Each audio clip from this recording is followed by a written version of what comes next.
All right, good evening, everyone. The purpose of this session is to discuss the issue around the March 2026 visa bulletin.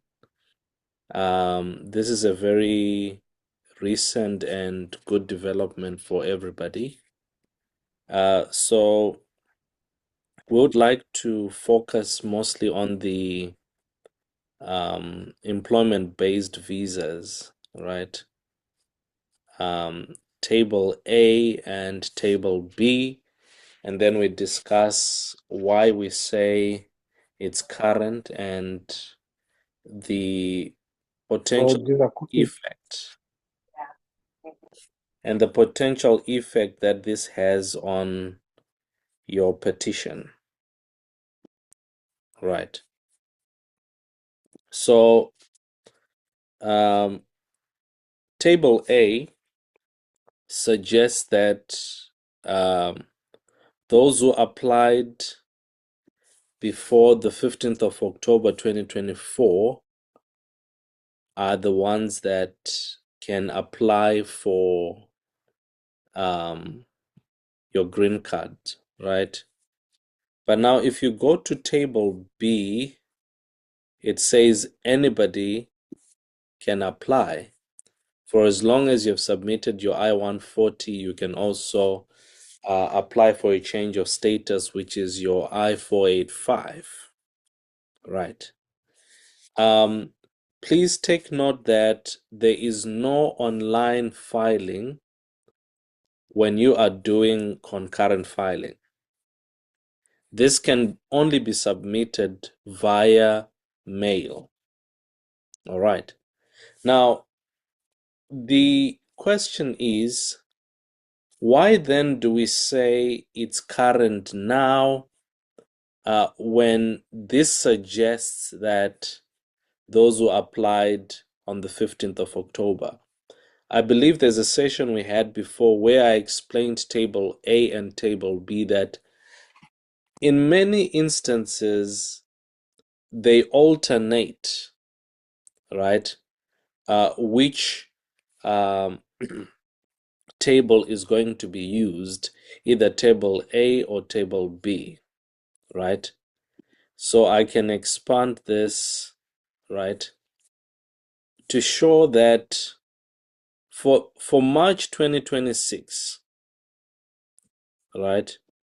For March 2026, if we look at the table that is being used, it's this table here, which is Table B, right? Meaning that if you apply in March, you can do concurrent filing, but as I've said, there's no uh, online submission. It would be a manual submission, or you would do that via mail. All right. So now the next issue that you need to understand, right, is in order for your green card petition to be sound, there are a few things that you need to put in order. Number one, if you are a student, you must have a traceable address. This is very important, and probably it's the first time that I am saying this, but you need to have a traceable address. And now, when we say a traceable address, we mean that if you are renting, you need to have a lease in your name, and you need your address to be registered with USPS. ICE should be able to find you if they are looking for you. You must not be a ghost. Now, already we have a number of countries that have a challenge with the administrative holds, right? Um, that the reason for the administrative holds is because the US is arguing that they cannot really obtain background information on people from these particular countries. Now, if you come to the US and become a ghost again, it means that they cannot obtain information about you, and it's a challenge. All right. And therefore, you must have an address that is traceable. That is very important.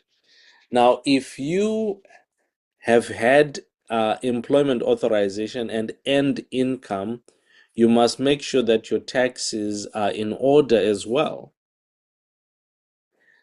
Thirdly, make sure that you are a law-abiding citizen. That is also important. All right. Now, what is it that I would recommend that you do if you are eligible to apply for your EB2 or EB1A, right? I would advise concurrent filing. When you apply for your I-140, you should concurrently file with your I-485 as well as your I-765, which is application for employment authorization, right? Now, your employment authorization will be derivative to the I-485, which is change of status. That's the green card. Now, it takes between a month to 6 months to obtain an EAD. And such an EAD is probably not going to be subject to any administrative hold, right? This is my thinking. There's no law to it, right? But as long as they have sound background information on you, then it's easier for them to issue an EAD sooner. Now, all EADs which are not green cards or are under OPT have now been limited to 18 months. But the EAD is renewable for as long as you remain law-abiding. Now, in most states, it takes about 2 months to get an EAD. That is a derivative to the I-485, right? And now, mind you, if you are with your family, it means that your spouse can also get an EAD, and there's no restrictions to what work she can do as long as she is an F2 or otherwise. Now, the challenge comes with you if you are on an F1 and you would want to maintain that status. Now, if you wish to maintain your F1 status, you must abide with F1 status conditions, which means even if you obtain an EAD that is a derivative to the I-485, you still must maintain your F1 visa conditions in order for you not to violate that status, right? However, you still have an option to relinquish or surrender the F1 status, right? And, excuse me, and be fully under the pending I-485 submission, right? Now, if you decide to be under the I-485 submission, uh, which is pending, you can do any type of job. You can even decide to work 80 hours. It's up to you, right? And there's no law that can inhibit you from doing that, right? Now, the duration it takes to get your green card, looking at the recent trends right now, there's been an improvement in the duration to which the I-140 is approved from as many as 22 months during the Biden era. It has been reduced to about 15 months, right? Sometimes 10 months for those who are lucky. So it's between 6 to 15 months now, right? But there's an option for premium processing. However, I do not personally recommend premium processing simply because there's been a trend that if you submit a premium process, you will get a request for evidence, an RFE. And those who are getting an RFE, it means that you need to resubmit certain things and put certain things in order. Why do you need that? Now, the most important thing is you having the ability to work and earn an income without any limitations. So if you have a work authorization that is derivative to the green card, even if it's an 18 months EAD, you're guaranteed that as long as you are law abiding, it will be renewed, which is an additional 18 months, unless the government decides to bring back the 5-year EAD again, right? So you will have plus or minus the 18 months plus additional months that you may possibly get uh, to make them 36 months. But within that period, since your biometrics would have been done and many other things would have happened, you would probably have your green card by then, right? So there's there are decisions that an individual have to make on their own in order for them to come up to a specific decision that is sound to them, right?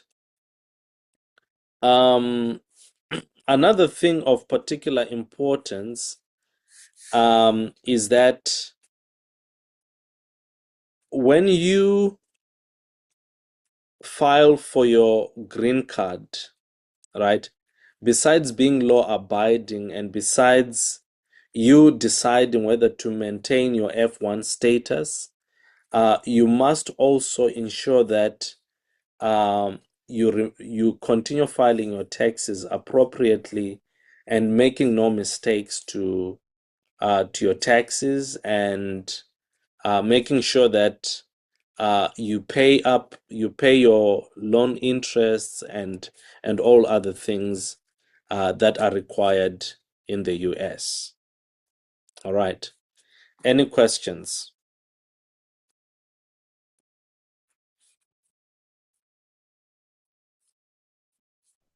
Yes. Thank you, Menashe. Oh, My question is, I didn't understand how you relinquish your F1 status. Like, say, for example, I graduate in May. Possibly I have like 3 year OPT, right? So yes. if I file immediately after graduation in May, what does that mean for me? So as soon as you obtain your EAD, that is derivative to the I-485, right? You can work, uh, you can do any type of job that you want, right? Once you do that, it means that you have violated your F1 status, and immediately after violating that, you cannot claim that you're still on that visa, or that status, I mean.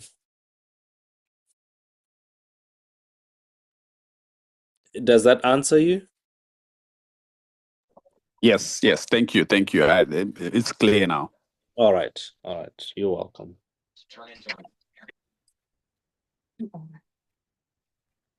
Any other questions?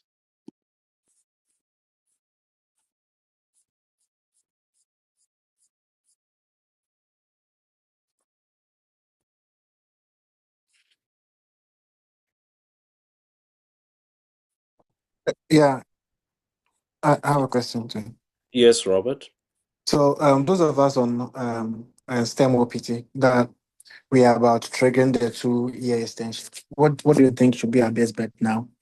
Yeah, so if you are already on your STEM extension, right, you have nothing to violate, then why not just apply concurrently and get your EAD under the I-485? Okay, so I think when I spoke to you this morning. I did a little bit of reading about that, and they mentioned that the moment you apply for uh, the AOS, right? I think they call it AOS EAD, the employment based EAD. You have now, and you get that one. You have registered an intent to like stay. Let me put it that way. So you Certain. lose your, so you lose your F1 status. Not entirely. Um, you don't automatically lose that F1 status. You can still maintain the F1 status as long as you do not violate its requirements. So in my case, my EAD, the 1 year expires in I think June or July, right? And so I have two options: either to go ahead with the extension, or to probably apply for um the AOS one, right? So which one do you think is better?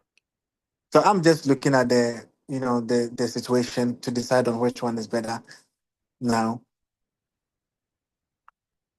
Okay, so at the end of the day, there's certain things that I am limited to. I cannot make a specific decision for you, but I can simply give you my 2 minutes thinking, right? Um, what is the main purpose that brought you to the US? At the end of the day, I believe what you want is the ability to work without restrictions. Yeah. Yes, and you do have a solid case in terms of your EB2.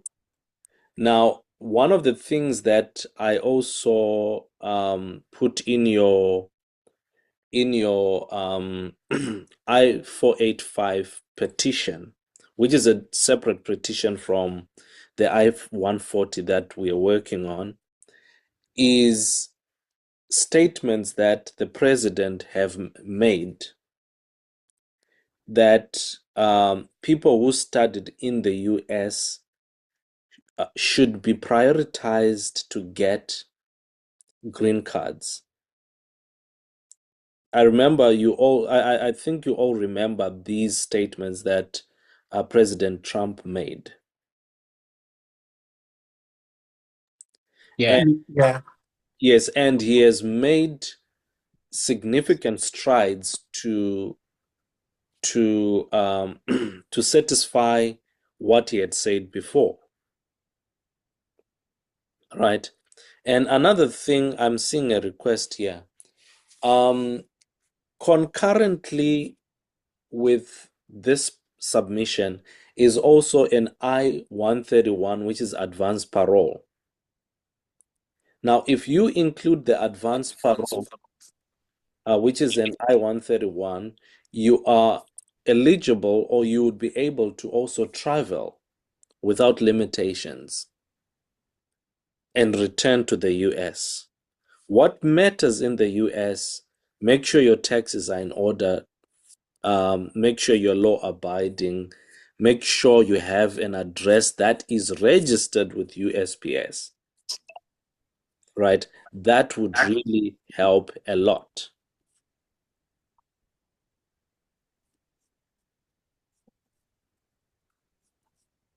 All right. I'm not sure if you're answered, Robert.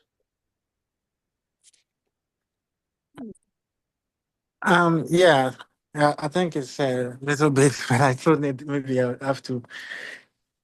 You Mm. wanted a specific advice. So, because I mean, initially I thought the AOS is like 5 years. That would have made sense to go for that straightforward. Yeah, but But now remember you can still renew it as long as you are law abiding because why the president reduced that to 18 months is because they are trying to avoid ghosts. oh, okay. Yes. So the normal processing has been, I'm looking at the questions here. Rumbi says, what's been the average processing time for the normal processing option? It's been between 6 to 10 months, but now it's been up to 15 months. During Biden era, there were certain instances that it went up to 22 months. Okay, at what point will you be able to bring dependents after concurrent application? Now, remember, you can do concurrent application now, concurrent filing now, and then get your dependents here immediately upon concurrent filing.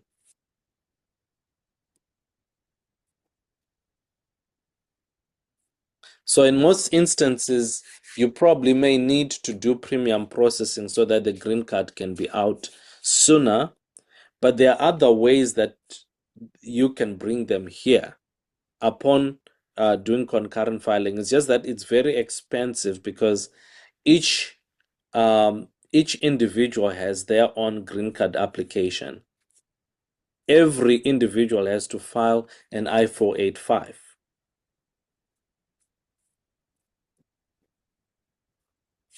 Now, with Okay. the I-485, you also need to do medical examinations. You also need to submit those photos, the passport size photos as well. But I will individually guide each one of you on the process on the process when we are working on it. Yes, Robert, you have a question? Um, Neftali, this is Kwame. Yes, Kwame, how are you doing, man?